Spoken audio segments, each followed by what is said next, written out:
नमस्कार दोस्तों, aspirants campus में आपका स्वागत है। मैं रिचा। तो अब ये मोनोपोली वाला जो हमारा चैप्टर है ये फिनिश ही होने वाला है लगभग। तो कुछ छोटे मोटे जो टॉपिक्स हैं बस इसको ऊपर ऊपर से थोड़ा समझ लेते हैं और फिर हमारा नेक्स्ट जो चैप्टर है वो स्टार्ट हो जाएगा, मोनोपोलिस्टिक कंपटीशन। चलिए, efficiency and deadweight loss under monopoly. सबसे पहले बात आती है डेडवेट लॉस होता क्या है ना। तो कॉम्पिटिटिव मार्केट में बहुत ज्यादा इंपॉर्टेंट प्रॉपर्टी होती है आउटकम। आउटकम क्या होता है कॉम्पिटिटिव मार्केट का? Has a very important property. Equilibrium में क्या होता है? All gains from production activities are realised. जितने भी मतलब गेन्स होते हैं या प्रॉफिट होते हैं प्रोडक्शन एक्टिविटीज के से मतलब उनको देखा जाता है। अब कोई भी इसका मतलब क्या है? No additional surplus to obtain from further trade between buyer and seller. यानी कि आप ज्यादा प्रॉफिट नहीं कमा पाएंगे इस सिचुएशन में। ठीक है। अब we say that allocation of goods and services and economy is efficient. मतलब गुड्स एंड सर्विसेज का जो एलोकेशन है वो क्या होता है? बहुत ज्यादा एफिशिएंट होता है इकोनॉमी में। फिर भी market sometimes fail to operate properly. Not all gains from trade are exhausted. सारे गेन्स तो मतलब एग्जॉस्ट नहीं होते हैं। जितने भी प्रॉफिट हो रहे हैं सारे बेनिफिट्स आपके खराब नहीं होंगे। लेकिन क्या होता है कहीं पे जो सिचुएशन बन जाती है ना, नो प्रॉफिट नो लॉस की, यानी कि कभी कभी बायर का सरप्लस कभी कभी सेलर का सरप्लस दोनों जो होता है वो गायब हो जाता है। बायर का सरप्लस यानी कि कभी कभी क्या होता है बायर को सही रेट पे कोई चीज मिल रही है वो, या फिर सेलर जो होता है वो कहीं पे ज्यादा प्रॉफिट कमा रहा है, वो चीज, वो दोनों चीजें क्या होती है? खत्म हो जाती है। तो इसको जो इकोनॉमिस्ट होते हैं वो डेड वेट लॉस कहते हैं। ठीक है। अब डेड वेट लॉस को हम आगे आगे के फिगर में देखेंगे। The monopolist produce a quantity such as marginal revenue equals marginal cost. ठीक है। The price is determined by demand curve at this quantity. ठीक है। अब डिमांड कर्व के अकॉर्डिंग जो है वो प्राइस डिटरमाइन किया जाता है। प्राइस कैसे डिटरमाइन किया जाता है ये हम पढ़ चुके हैं पहले भी, कि आपका टोटल जो फैक्टर कॉस्ट है वो कितना लगा है, उसको बनाने में लेबर का चार्ज कितना लगा है, सब कुछ को देखते हुए उसके बाद हम प्राइस देखते हैं कि इस वस्तु की प्राइस कितनी जानी चाहिए ताकि हमें क्या हो? लॉस ना हो। ठीक है। A monopoly makes a profit equal to total revenue minus total cost. Profit क्या होता है? Total revenue minus total cost. Profit क्या होगा? Total revenue minus total cost. यानी कि कितना उस प्रोडक्ट पे खर्चा हुआ है और कितने में आपने बेचा है, उन दोनों को अगर निकाल लेंगे तो क्या हो जाएगा? प्रॉफिट निकल जाएगा कि कितने ज्यादा में बेचा है। यानी कि मान लीजिए किसी प्रोडक्ट को बनाने में आपका खर्चा होता है 5 रुपए, कि उस प्रोडक्ट को आपने बेचा 10 रुपए में, तो 10 में से 5 गए, 5 रुपए आपका होगा प्रॉफिट। ठीक है। When the total output is less than socially optimal, there is a deadweight loss which is indicated in the figure. अब जब टोटल आउटपुट जो होगा आपका वो कम होगा तो क्या निकलेगा? उसको हम क्या कहेंगे? Deadweight loss. यानी कि आपको ज्यादा आउटपुट ही नहीं मिल रहा है कि आप प्रॉफिट कमा सके। अब डेडवेट लॉस जो होता है वो कौन से दूसरे सिचुएशंस में आता है? Such as when there are quantity और प्राइस रेस्ट्रिक्शंस। जब क्वांटिटी और प्राइस रेस्ट्रिक्शंस हो, प्राइस रेस्ट्रिक्शंस हमने पढ़ा है कि प्राइस आप इतने से ज्यादा नहीं बढ़ा सकते हैं, ये रेस्ट्रिक्शन हो। ठीक है। या फिर क्वांटिटी आप इतना देंगे, या फिर आपके पास क्वांटिटी कम है, इतने प्राइस में आप इतनी क्वांटिटी दे सकते हैं, तो क्या होगा? ये सिचुएशन होगा डेडवेट लॉस का। यानी कि मान लीजिए किसी चीज को बनाने में आपके 5 रुपए खर्च हो गए और अब मार्केट कहता है उसको आप 5 में ही बेचना है या फिर 6 में बेचना है, तो आपको क्या होगा? प्रॉफिट जो है पहले मिल रहा था 10 रुपए, अब आपको उतना नहीं मिल पा रहा है, तो ये डेडवेट लॉस होगा। इस सिचुएशन में डेडवेट लॉस आता है। अब देखिए, it also arises when taxes और subsidies are imposed on the market.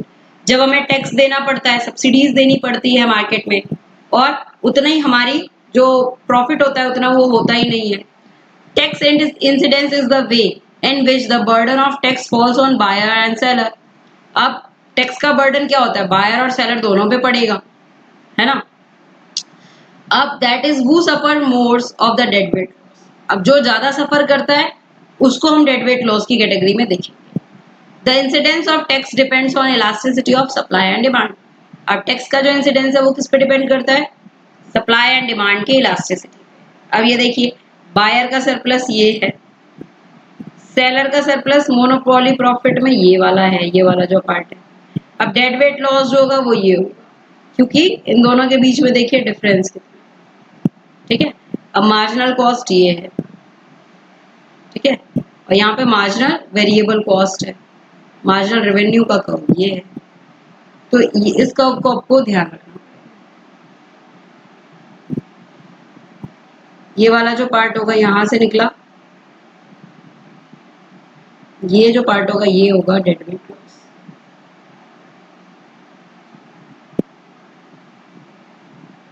अब देखिए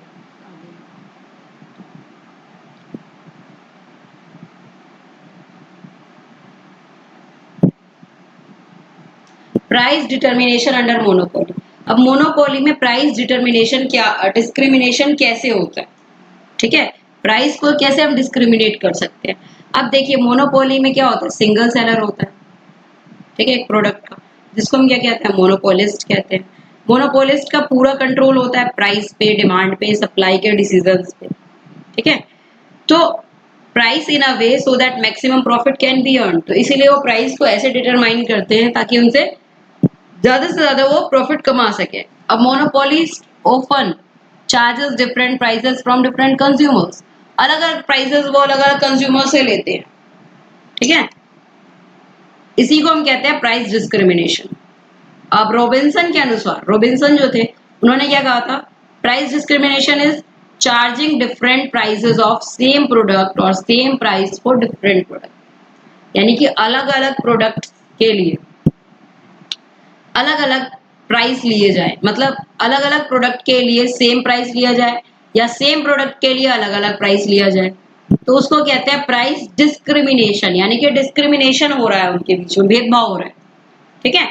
तो मान लीजिए कि पेप्सी है, कोक है, लिम्का है, तीनों का अलग अलग कैटेगरी है, ठीक है, अलग अलग प्रोडक्ट है, लेकिन सबका प्राइस क्या है, 40 रुपीज,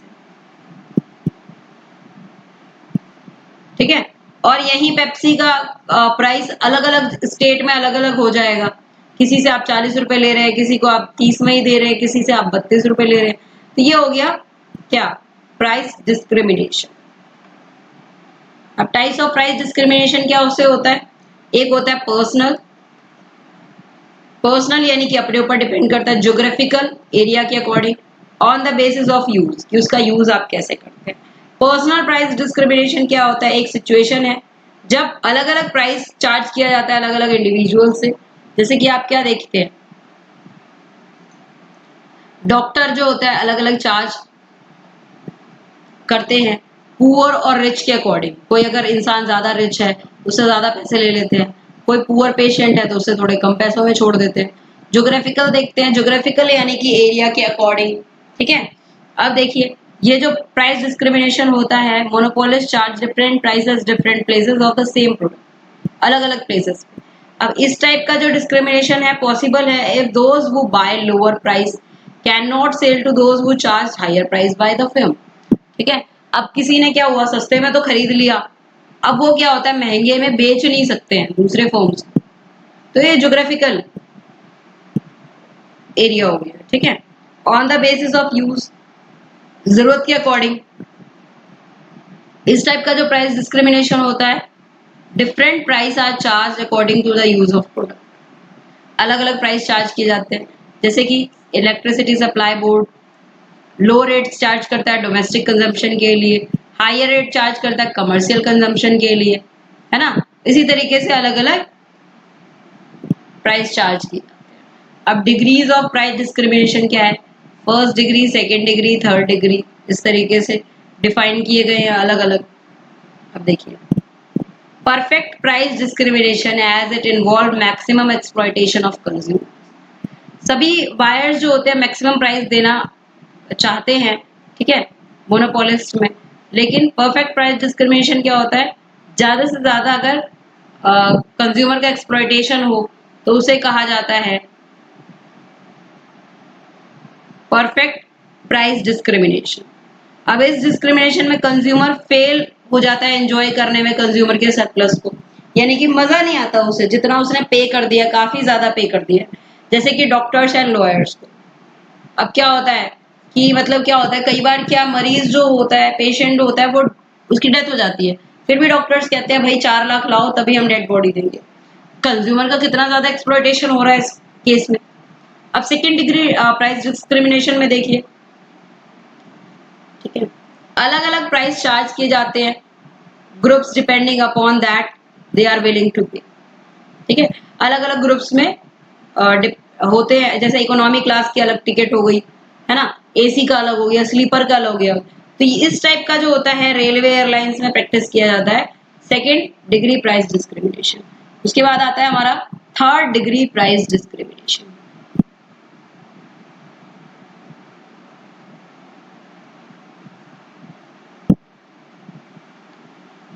ठीक है, अब इसमें क्या होता है, पूरे मार्केट को मोनोपोलिस्ट जो डिवाइड कर देते हैं थर्ड डिग्री प्राइस डिस्क्रिमिनेशन। अब इस टाइप के प्राइस डिस्क्रिमिनेशन में क्या होता है, monopolist is required to segment market in a manner so that product sold in one market cannot be resold another market। अब प्रोडक्ट जो एक मार्केट में बेच दिया गया उसको दोबारा से हम रीसोल्ड नहीं कर सकते हैं। He or she should identify the price elasticity of demand of different submarket। अब these groups are divided according to age, sex, location। अब ये जो ग्रुप्स है एरिया के अकॉर्डिंग, एज के अकॉर्डिंग बटे हुए होते हैं। ठीक है, अब कोई एक चीज जो हो गई वो खरीद ली तो दूसरे को नहीं बेच सकते आप। देखिए, railway charge lower fares for senior citizen, senior citizen के लिए कम लेता है। स्टूडेंट्स को डिस्काउंट मिलता है सिनेमा में, म्यूजियम में, हिस्टोरिकल मॉन्यूमेंट्स में। ठीक है, तो इन 3 सेगमेंट्स को हम देखेंगे और उसके अकॉर्डिंग देखते हैं। देखिए, जैसे यहाँ पे क्या था, ये क्वांटिटी है, ये प्राइस है। ठीक है, अब इसके अकॉर्डिंग हम अगर चलते हैं कर्व के अकॉर्डिंग, यहाँ पे मार्जिनल रेवेन्यू कर्व है, ये डिमांड कर्व है सब में। अब देखिए प्राइस के अकॉर्डिंग जो होता है प्रॉफिट वगैरह बढ़ता घटता है। यहाँ पे यहाँ से स्टार्ट किया है, प्राइस के अकॉर्डिंग क्या है, प्रॉफिट जो है इसमें ज्यादा है, इसमें प्रॉफिट क्या हो गया, कम हो गया। ये ओल्ड प्रॉफिट दिखा रहा है आपको। तो इन इलास्टिक सब मार्केट है, इलास्टिक सब मार्केट है और ये इंडस्ट्री है। और इसमें देखिए मार्जिनल कॉस्ट और एवरेज टोटल कॉस्ट, ये दोनों कर्व है।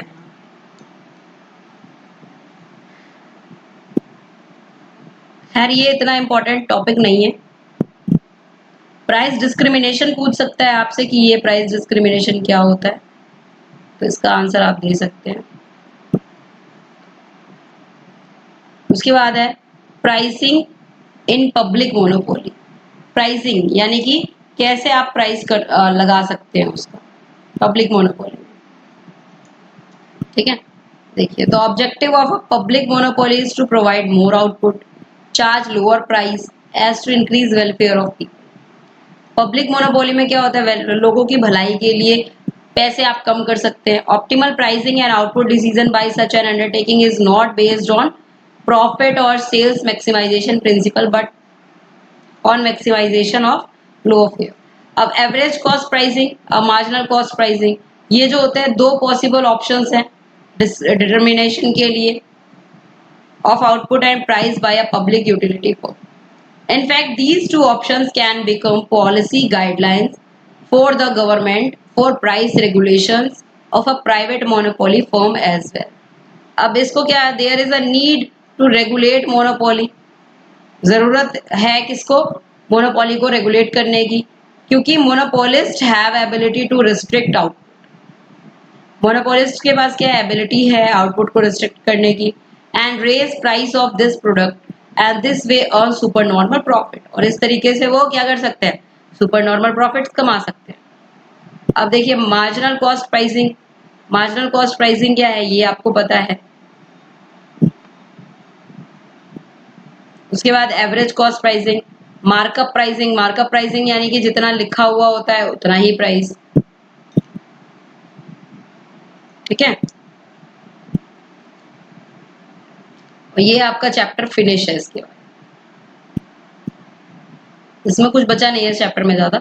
फिर हम नेक्स्ट वीडियो में अपना मोनोपोलिस्टिक कंपटीशन जो है वो स्टार्ट कर लेंगे। ठीक है, अब देखिए मार्कअप प्राइसिंग क्या है, रियल लाइफ में हम इसको ऑब्जर्व कर सकते हैं। Pricing not fixed by marginal analysis, जैसे कि यूज ऑफ मार्जिनल रेवेन्यू, जैसे कि MR, marginal cost concept. An alternative approach is set the price in accordance with average cost principle. तो ये टॉपिक जो है ज्यादा इंपॉर्टेंट नहीं है, बस आप इसको एक बार रीड कर लीजिए, खत्म है ये टॉपिक बस। उसके बाद नेक्स्ट वीडियो में हम नेक्स्ट चैप्टर स्टार्ट करेंगे जो हमारा है मोनोपोलिस्टिक कंपटीशन। और ये चैप्टर फिर आपका कौन सा थर्ड चैप्टर है? थर्ड चैप्टर है यूनिट 3। 2 यूनिट्स हमारे इस बुक के हो चुके हैं। और ये जो नेक्स्ट चैप्टर है काफी इंपॉर्टेंट है, मोनोपोलिस्टिक कंपटीशन। इसमें परफेक्ट कंपटीशन भी आ जाएगा, मोनोपोली भी आ जाएगा, मोनोपोलिस्टिक कंपटीशन, तीनों के बीच में कंपैरिजन आ जाएगा।